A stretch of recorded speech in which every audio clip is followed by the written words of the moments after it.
What's up, everybody? Hey. Everybody by Mac Miller from Spotify. Everybody's gotta know. Don't know what that was. Alexa, stop. So that was fun. All right, welcome. Today we're going to be talking about quantitative nutrition. All right, so quantitative, so all about the numbers.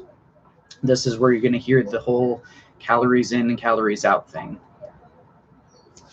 Most of the nutrition counseling people get these days is about quantitative.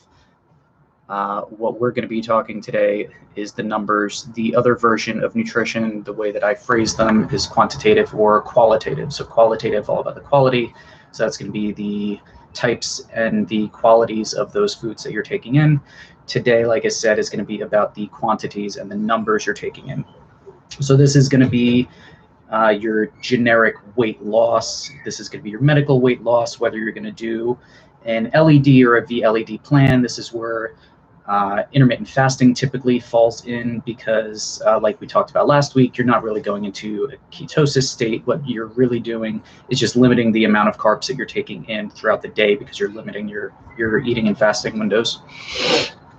And to a certain extent, we'll be going into the two different forms of ketosis. So that would be either a starvation or a nutritional.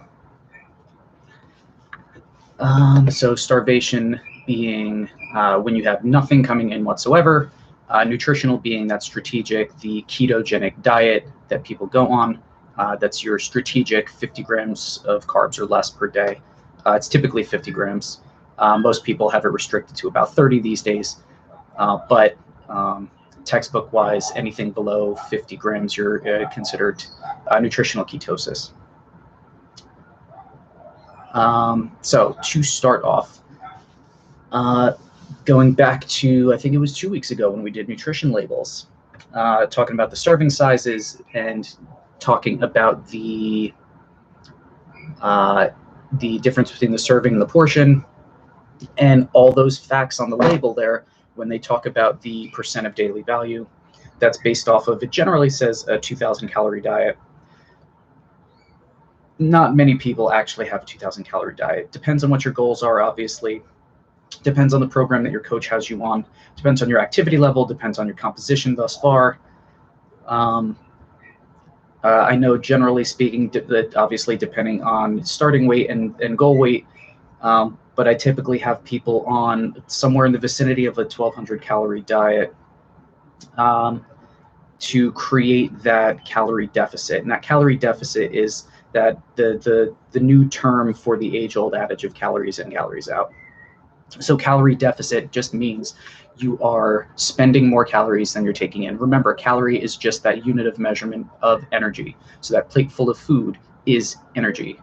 At the most base textbook definition, it is the unit for moving. I believe it's I can't remember the formula, but that's what a calorie is. A calorie is a unit of measurement for energy, and that plate full of food is a plate full of calories. Now, once we break those calories down into the proteins, fats, and the carbohydrates, that's where you're going to get your macronutrient goal from the coach. Typically, I put people on a 40-30-30. So I'll do 40% of those calories should be protein, 30% of those calories should be carbohydrates, 30% of those calories should be fats. For the simple reason of most people being deficient in protein in general, and nothing to do with, strength training or muscle building or anything like that, but your body has no mechanism to store protein. So if you take in too much protein, your body just kind of gets rid of it. The only real caveat to that is muscle mass. Muscle mass, I try to get my clients to think of muscle mass as leftover protein. Granted, you have to do something physically to create that muscle mass in the first place, but it's the last thing that your body will build, and it's the first thing that your body will tear down if it needs protein and it's not getting it from your diet. It will strip down lean muscle tissue first and foremost to build the proteins that it needs, because there's thousands of jobs in your body that require protein that have nothing to do with muscle mass. And if you've ever sat down with me, you've heard me say these words before. And the fact that most people don't take in enough protein in the first place means that their body has to get it from somewhere, i.e. it will strip down that lean muscle tissue.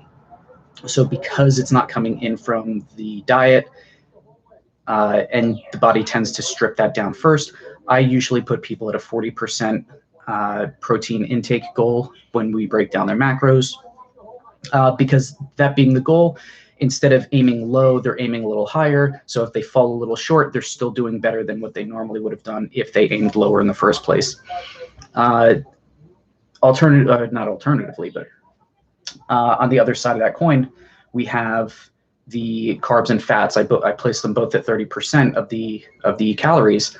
However, the difference in grams per calorie between fats and carbs, you can have almost twice as many carbs as you can for fat and have the same caloric breakdown.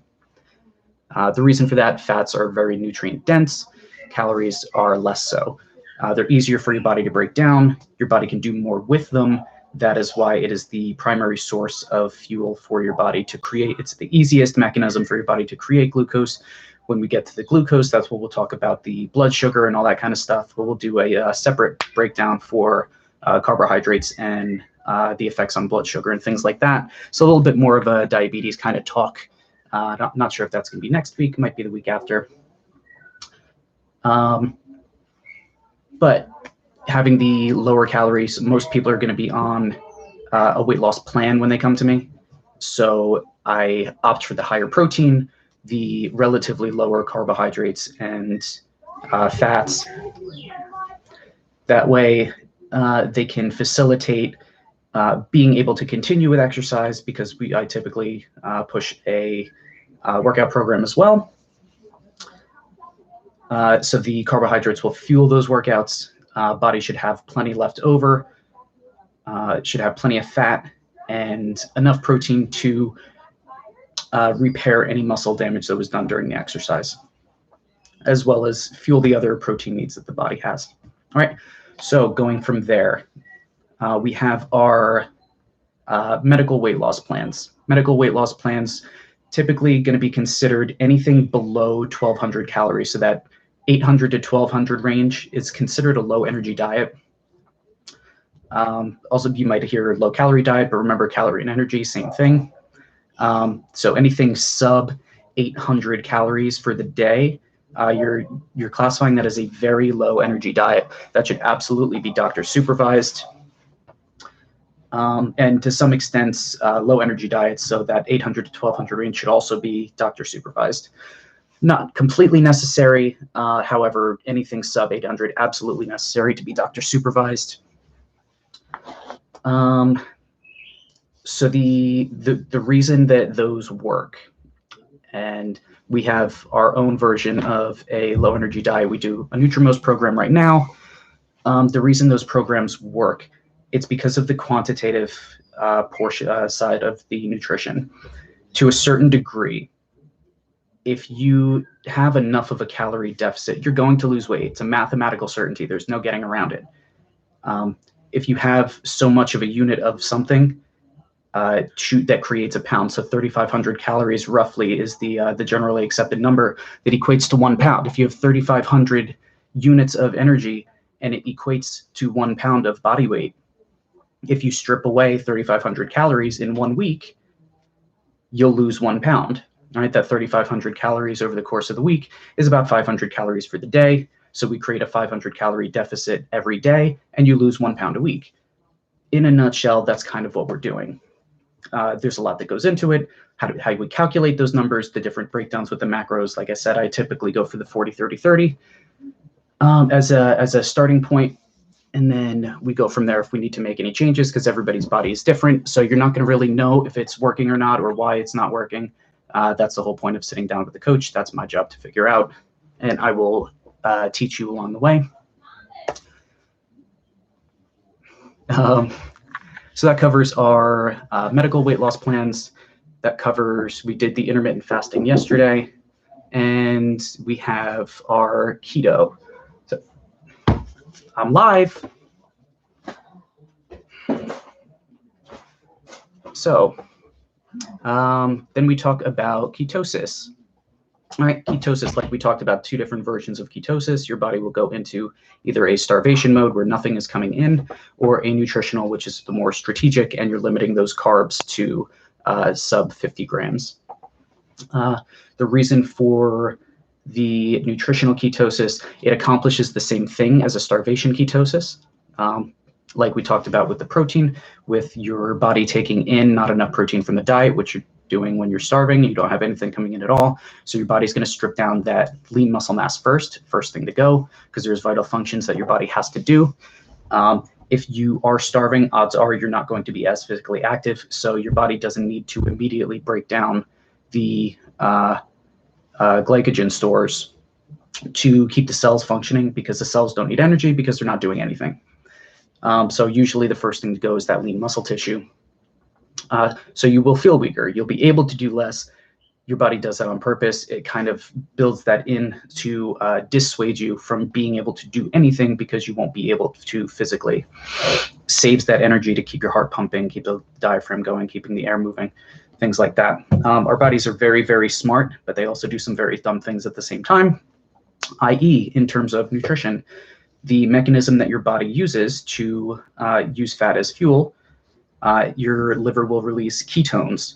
Those ketones will break down fat to use as fuel, or it's a byproduct of breaking down fat to use as fuel. And it changes the pH of your blood chemistry. So what happens with that is typically you can't do too much aerobic exercise when you're on a ketogenic diet. If you're in a deep state of ketosis, your blood chemistry changes to a little bit more acidic. So that's where leaning on the greens and things like that kind of offsets that. So if you know somebody that's doing keto and they're not leaning on green foods, or taking like green supplements for their shakes or things along those lines, or even to some degree antioxidant supplements, the blood's ability to carry oxygen diminishes because of the pH. So without having something to offset that, it makes aerobic exercise much more difficult. Let me see. I think that was the last point I wanted to make. I don't see any questions there. So I think that's it for this week. As always, hit up my inbox. You can follow us on the YouTube or the Facebook pages or anything like that. Until next time, we'll see you guys.